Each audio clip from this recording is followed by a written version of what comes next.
Goosebumps ako! Goosebumps! Follow everywhere I go.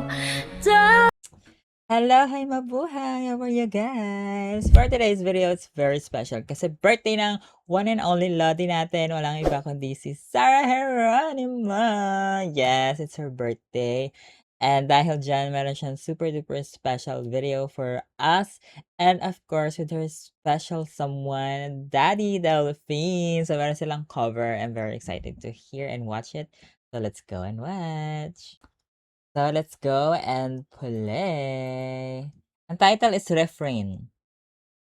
Refrain, hindi ko alam kung sino yung original nito, but it's Studio Sessions. Daddy Delphine. Ganda ng boots ni Sarah. Oh my God. Grabe, ang layo nung mic ha, pero narinig yung voice nila. Traffic of sounds inside. Goosebumps ako! Goosebumps! Song Galing! long ago. Galing rin ni Daddy Delphine ha.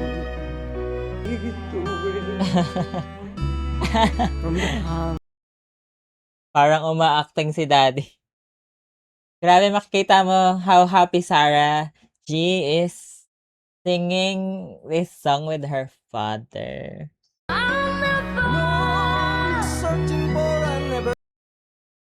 Grabe, galing. Yay! Galing. Amazing. Love it. That's so galing. Ang galing nila.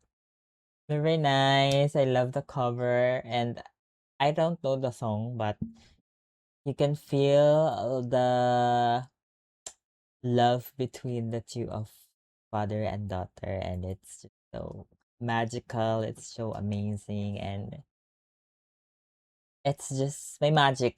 There's a magic sa kanilang duet. So, ayan, happy birthday ulit Sarah G. And meron pa siyang special video, but for that, we are gonna be siguro watching it sa susunod na lang na reaction video kasi this one is for this music video or duet muna.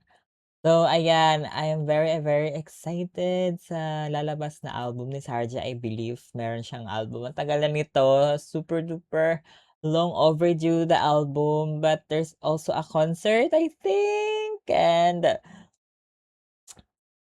merong rumor na laging lumalabas na preggy na daw si Sarji or whatever, whatever that is. I'm very excited kung ano man yan, kung ano mauna, movie, baby, album, concert, kahit ano pa yan. I'm just super excited. And happy birthday again, Sarji! Oh my gosh, I love you so much and thank you so much for being such a good idol to all of us. Ayan. So, yun lang naman po ang aking reaction video. Don't forget to follow me and subscribe to all my socials. And see you guys again on our next reaction video. Bye!